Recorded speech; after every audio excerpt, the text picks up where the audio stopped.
Today's episode is sponsored by Spartan Chemical Company, a leader in cleaning and sanitation solutions for the industrial and institutional markets. At Spartan Chemical, we make clean simple. For more information, visit spartanchemical.com.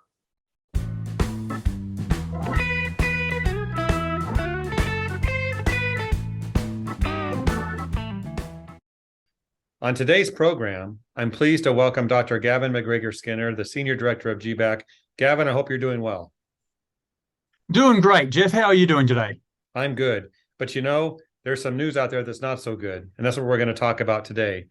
And I'm referring to, in the news, there's a story about how a company that provides cleaning services to meatpacking plants has been accused of employing minors as young as 13 years of age. Now, Gavin, we reported on this on CMM's website, our own media brand's website, in November, December. But now it seems, and we see in the Washington Post, where this company is paying fines because of this. And as you saw this news, Gavin, I'm sure you were as surprised as I was. What's the underlying issue here? Why is this happening in 2023? It's a good question, Jeff. I just want to be clear to everyone that what we're talking about today is all information that has been published by news agencies and it's also information that's in the public domain. So let's just be clear. What we're talking about is all publicly available information. So what we saw, Jeff, on Friday, February 17th, US Department of Labor announced that one of the country's largest food sanitation service providers, Packers Sanitation Services, had paid $1.5 million in penalties for illegally employing at least 102 children to clean 13 meatpacking plants on overnight shifts in 8 states. Now, it's really important for people to understand, Jeff, this fine amount is dictated by the Fair Labor Standards Act, which allows a maximum penalty of $15,138 for each minor. They use this word minor, M-O-N-O-R, for anyone under the age of 18. So for each minor who was employed in violation of the law, and if you've reported, Jeff, the federal investigation began in August 2022. We know that the meatpacking plants were owned by companies that included JBS Foods, Tyson, Cargill, and I want to be really clear to everyone, these companies were not charged or fined, and the Department of Labor has not made claims of misconduct against any of these companies. Absolutely, Gavin. And we want to present the facts because that's what's important. In the article that I saw, Gavin, in the Washington Post article, it said this: investigators learned in recent months at least 3 children suffered injuries, including a chemical burn to their face, while sanitizing kill floors and other areas of slaughterhouses in the middle of the night. Now, Gavin, kids should be home sleeping, eating ice cream, or playing on their iPhones, not working in a commercial building illegally. So what can we do to help? What can ISSA do? What is your solution you'd like to offer?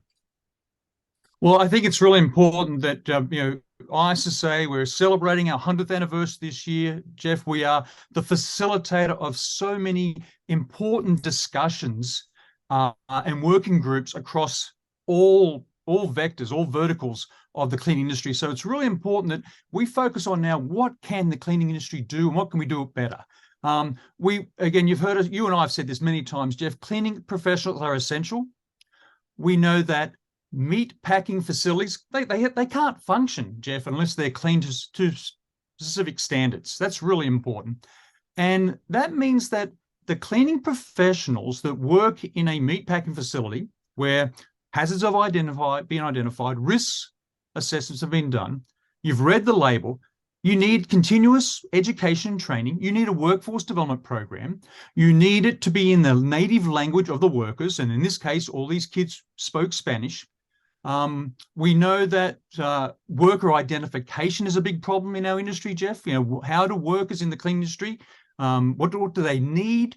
More importantly, what ID does a child under the age of 18, if they can work legally, need to show their own identity? We do know that some of the child workers in this case just recently came to the United States. They came as unaccompanied minors that were processed by the Department of Homeland Security, then the Office of Refugee Resettlement within the Department of Health and Human Services, And then the children were matched with sponsors who usually have some link to their families in different states. So it's critically important that all the industries and all employers, not just the clean industry, Jeff, but we take responsibility to prevent child labor violations from occurring in the first place. And one of the things that we can see that, again, for what these children were doing, they were working in a high hazard, high risk environment. So Gavin, those watching obviously are going to be shocked. Some will be shocked by this, but it's happening in this country, and ISSA is here to help. I know you've published a series of articles on workforce development. Does that fit into this?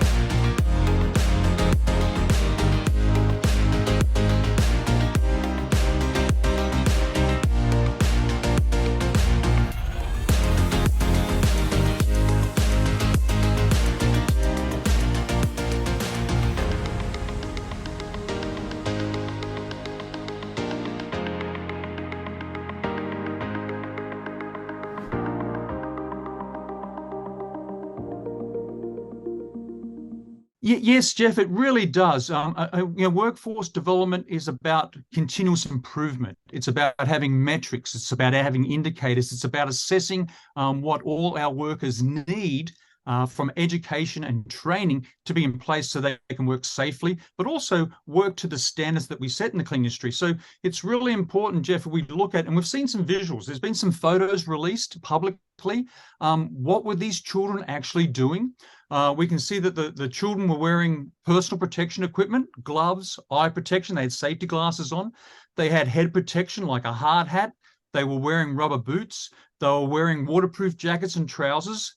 We know that all requires training for anyone in the clean industry to work in a safe environment. We know that they were working with cleaning chemicals that actually tell you what sort of personal protective equipment you have to use and wear based on the safety data sheet as well as the labels. We know that these children were in middle and high school. We've seen that the Department of Labor has reported that a child as young as 13 was working to clean a meat packing facility and was injured. They received a chemical burn to the face. We know another child of 14 was also suffered burns on a night shift. And again, what we've seen from this Department of Labor investigation and the report that's been released, Jeff, is that they found at least 27 children cleaned a JBS beef plant in Grand Island, Nebraska, 22 children at a JBS food plant in Worthington, Minnesota. Another 26 children cleaned a cargill meat processing facility in Dodge City, Kansas.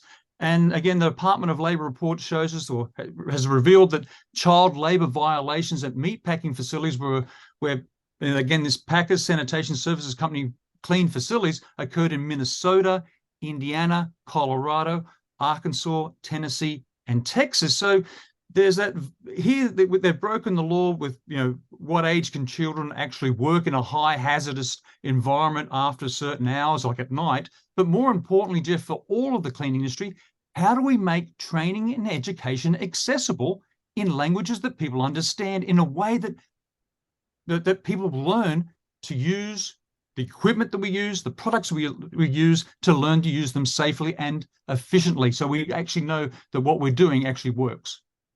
It's just really important to understand, Jeff, that no one in the clean industry wants to break the law and employ children in high hazardous, high risk environments. And again, Packers Sanitation Services, I want everyone to be clear, has issued a statement that the company has a zero tolerance policy against employing anyone under the age of 18 years of age, and they fully share the Department of Labor's objective, ensuring full compliance at all their locations. Now, the company has also conducted several audits of its workforce and hired a third-party law firm to review its policies. But I also wanted to emphasize, Jeff, that we have seen the Department of Labor has reported increased incidents of child labor violations.